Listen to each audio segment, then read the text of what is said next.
Okay, ladies and gentlemen, we're here to judge Mickey's matter again. All right? So apparently, apparently, Mickey is piling up false accusations against one of the Wannixhandi pair. In other words, the twin sisters. And these girls are not finding it funny at all.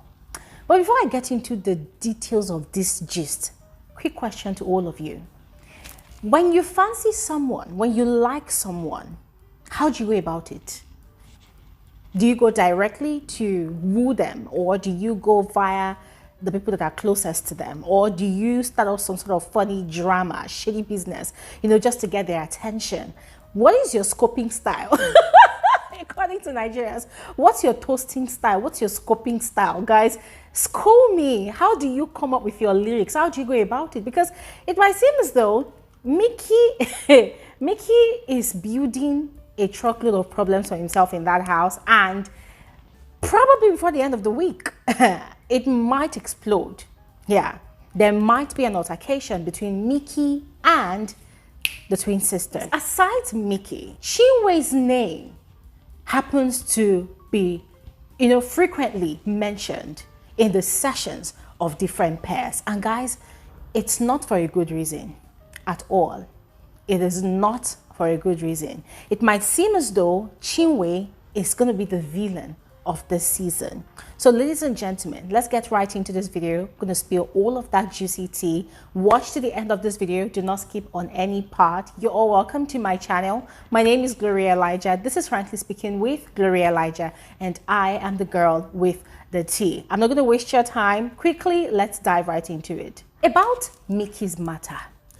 I put out a video earlier today sharing the details of Mickey's rant late at night against Sean and Wanni. Now, from what turned into his grievances as against how the representative of their team was selected ahead of the Thursday night arena games, Mickey literally escalated his anger to the fact that he has been trying to woo Handi of the Wannixhandi twins, but he has not been able to do so because, according to him, the sister Wanni has been cock blocking. Yes, like she has been preventing the sister Handi from accepting his advances. So ladies and gentlemen, if you had not heard this story from anybody, you would think that that was actually the truth because of the way Mickey stretched this whole conversation, because of the many accusations that he kept on piling up and piling up and piling up last night. But then this morning, there was a conversation between Zion and the twins. Now, they have a close relationship. I mentioned before in one of my videos that they've got this daddy and mommy and twin babies relationship going on in the house. So they had spoken to Zion to go help them caution Mickey to stop with the slandering of their name, especially Wanni's name, because they've actually heard conversations around the house. This guy is literally going around telling people that Wanni, in as much as she's cozied up with Sean in her own shape, she's actually cock blocking and preventing her sister from finding her own happiness in the house, that Wanni is being rude and disrespectful to him, just saying a lot of bullshit. Zion had asked Handi if she actually even likes the guy, if she's interested in the guy. And Handi said no, that she's not even comfortable with the guy because of how he was licking his mouth and biting his lips the very first time she even made an attempt to have a proper conversation with the guy.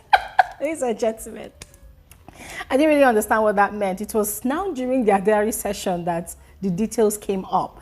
So according to what they shared with Big Brother during their diary session, it happens that where the conversation even started between Handi and Mickey was when she felt like his friend Fairme was having a good relationship with other people around the house, but it seemed as though Mickey was sort of lonely around the house, so she now decided that, okay, fine, let's build a connection, just like everybody else in the house is doing. And so they had a conversation, but then she noticed that for the most part of the conversation, the guy was looking at her and, like biting his lips. And And she did not like it. It made her feel uncomfortable. So she decided that, nah, this is not for me, that she's not feeling it. She does not like it. It was just weird, and it gave her the ick. Yes. So she had spoken to her sister about it, of course. I mean, these two, they talk about everything, yeah? So they had spoken about it. Then there was a truth or dare game that they had played. I think, was it on Saturday or Friday? And the twin sisters had noticed that Fairme and maybe Zion, or people that had conversations with the guy, they were trying to throw sexual challenges or sexual dares to the twin sisters. So they had dared Michky to kiss Handi's neck for 5 seconds, and then they had dared Wanni to, grind and, give Michky a lap dance for 30 seconds. So Wanni had actually refused to do the dare because, according to her, she can't disrespect Sean because, she's talking to the guy, so she can't do that. But then Michky had gone ahead to kiss, what's her name now, Handi on the neck, but he had sort of extended it, and Wanni had playfully said, it's okay, you two like batting. And they all laughed about it. I mean, the whole house found it funny, but Michky picked offense.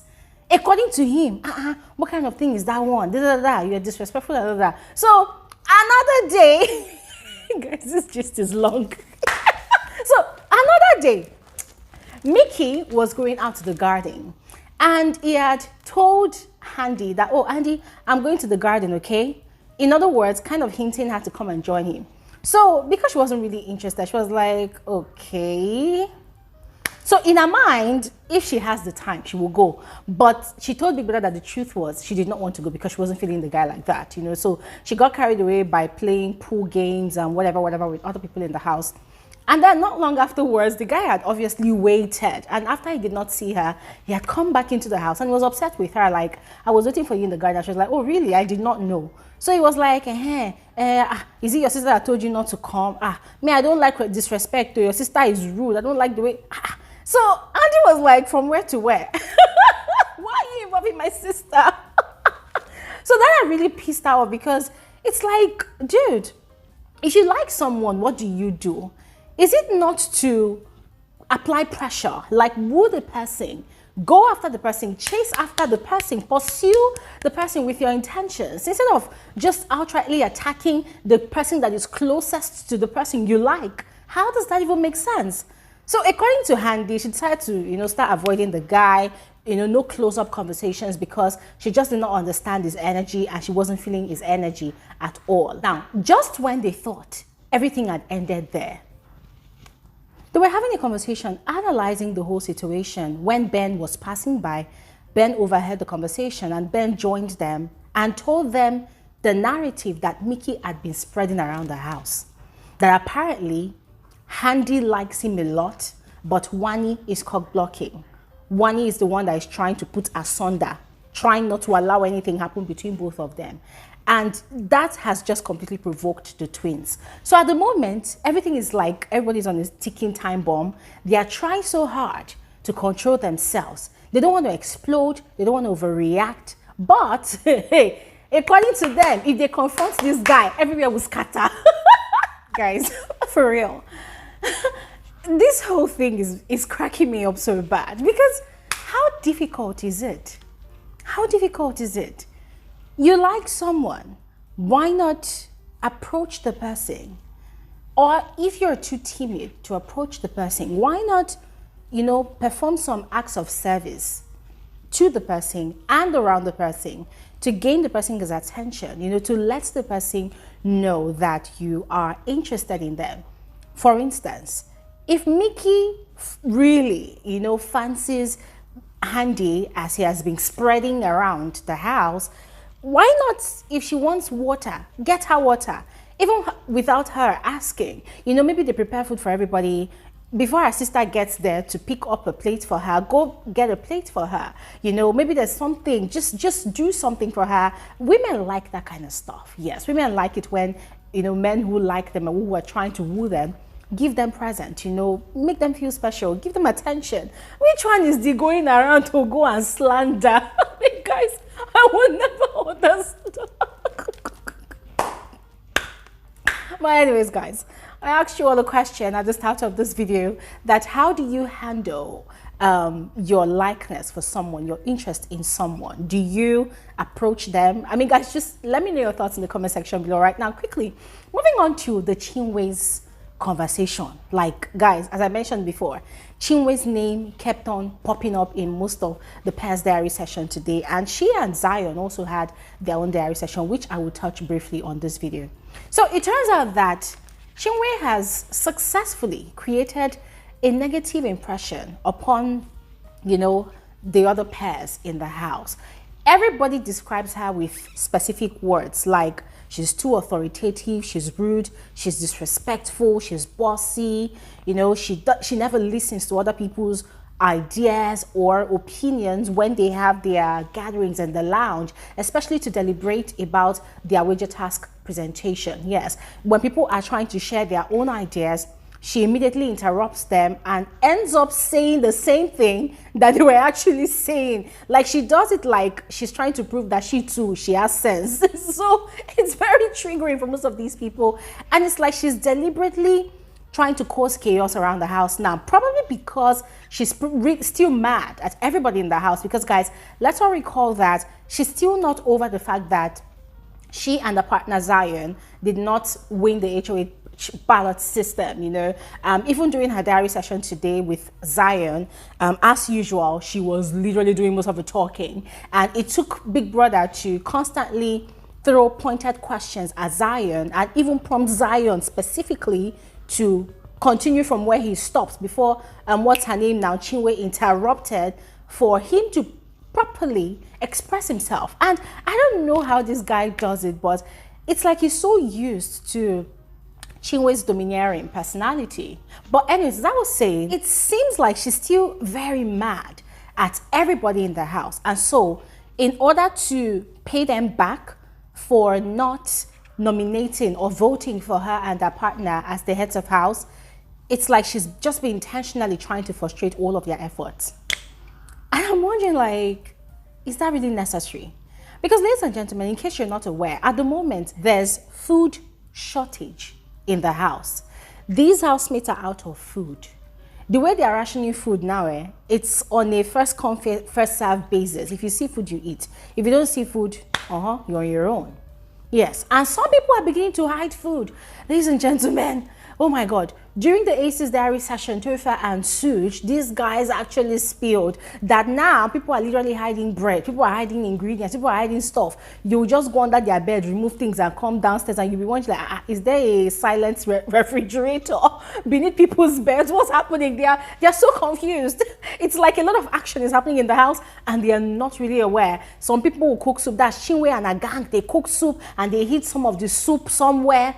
God can't catch them. Like, hammer hammered them. The soup went bad. They ate some of it last night before they embarked on their first sponsored task of the season. But then the gist is that today the soup is bad because they could not put it in the fridge. Yes, that kind of thing, put it in the fridge. Somebody will go and see it and eat it. So only God knows where they went to go and hide the soup that it went bad. So, guys, the situation is really dire in the house at the moment. And it seems like everybody is trying so hard to put their best foot forward, you know, for this week's wager task so that they can win it, to stop the hunger in the land. But it's like Chinwe is really going all out to, you know, just cause chaos and confusion here and there. So most of the pairs that had that diary session today, inclusive of the double K pair, they talked about it and they are tired. They're just frustrated and they're trying so hard to contain themselves because Zion, Chinwe's boyfriend, is a really good guy. But then they're quite disappointed that most of the time when Chinwe is doing all of these things that she's doing, he doesn't really caution her. It just allows her to do whatever. And it's like she's the one that is in charge in that relationship. It's like he has no say in that relationship. It's like he's even scared of cautioning her when she's, you know, going off on other people. Speaking of Chinwe herself. Now, speaking of the Chinwe herself, during her diary session with her partner, oh my goodness, this girl was now, speaking about the Chinwe herself, during her diary session with her partner, Zion, as I mentioned earlier, she was doing most of the talking and she said that she was not feeling too well. I say, eh? you're not feeling too well. And you've been causing all this drama in the house. Anyways, she took out time to really drag Nelly. Because there was a question Biggie had asked that who amongst the pairs are really pulling their weight for this week's wager task, you know, rehearsals, their preparations for their presentation. And she had mentioned that, you know, this one is pulling their weight, this one is not pulling their weight. When now got to the Nelita pair, that was when she settled on Nelly.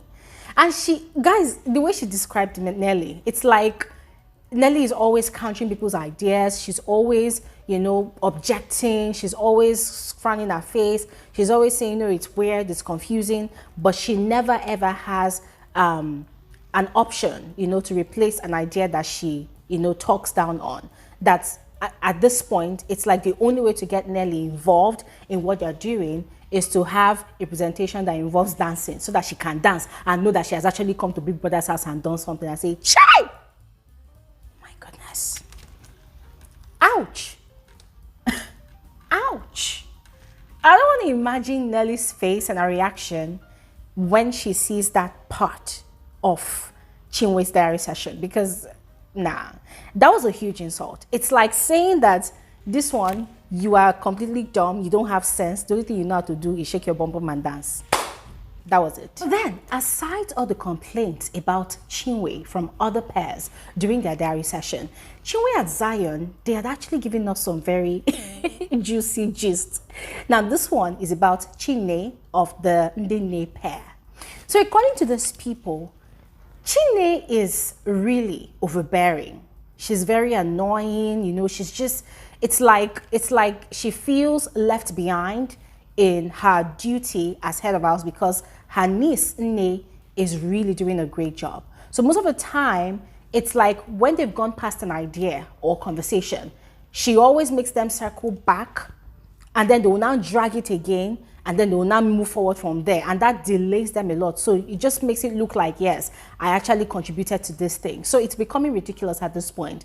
And then they also noticed that she's being very, very petty and unnecessarily problematic. That there was something that happened, was it today or yesterday? I can't remember which of the days, that they wanted to spread out their laundry to dry.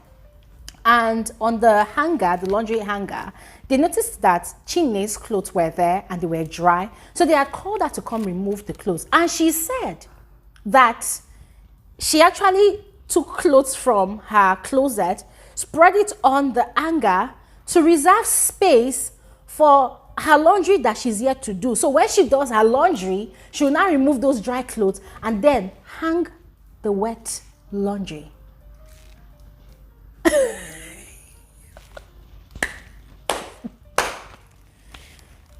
Ladies and gentlemen, I put out something on Twitter. I said, nah, it's giving face me, I face you situation in Nigeria. For those of you that don't understand what that means, it's like people that live in the shanty, you know? It's like, it's giving Asaba Nollywood, it's giving pettiness. Like, what the hell is this? Oh, that wasn't the only thing that she did. They said that, because there are 2 washing machines in the laundry area, they said in the second washing machine, she had literally packed, like, but I don't know whether she did the laundry and left it there. Also, there were wet clothes in the machine and she left it there, not wanting any other person to use the machine. So, guys, Zion, for the first time, was so frustrated because, like, what kind of ridiculous behavior is that? This is Big Brother's house. All appliances, every electronics, everything is for everybody to use. Why is she monopolizing certain things? It doesn't make sense. Like, guys, even me here, I was ashamed on Chinne's behalf. Finally, about the diary sessions, ladies and gentlemen, the Shatoria pair, a makeup of Sean and Victoria, also had their diary session. And guess who was doing most of the talking? Just guess. Take a wild guess. Guess who was the most expressive? Guess who was the most chatty in that conversation with Big Brother? Guys, it was Victoria. I was shocked. Victoria was quite expressive. And it felt as though there was a new housemate in the house that had taken up a spot with Sean. Because I don't know if they planned it, but Sean was a bit quiet and allowed her to do most of the talking. And it felt like she was relieved to be chatting with Big Brother. And she was talking a lot. You know, she was quite expressive. She was even enjoying the conversation. She was even laughing. She was even giggling. She was even smiling. And I'm like, what? Who is this? But you know what, ladies and gentlemen, it was quite refreshing to see Victoria in a new element. I don't know if that is in her element, but in that element, it really looked good on her. Happiness looked good on her. Being expressive looks good on her. Smiling, laughing, having fun in a conversation, having interactions, even with the unseen Big Brother, it looks good on her. And so it made me wonder, why can't she, you know, bring up that same energy inside the house? Why is she stressing everybody out? Because at this point, I'm sorry, this whole miserable attitude that she's been carrying that we talked about in my previous video, no gel, like it's not giving, it's not working anymore. There's nothing to be suspenseful about anymore about, oh my God, is this a strategy? No, it's now giving mediocre gameplay. It's now giving, well, I'm not going to do too much. I'm just going to cross my legs, sit down and wait for people to, you know, look at me and say, oh, she's light-skinned, you know, pretty privilege, and then colorism, and then they're going to vote for me to the finals. It doesn't make sense. So I'm just hoping that moving forward, she keeps up that same energy in the house, because it definitely looks good on her. But anyways, ladies and gentlemen, that is all for this video. Let me know your thoughts in the comment section below, as I will see you guys on another video soon. There's more gist in the house. I'm going to be sharing all of that on another video. Have an amazing day, and thanks for watching.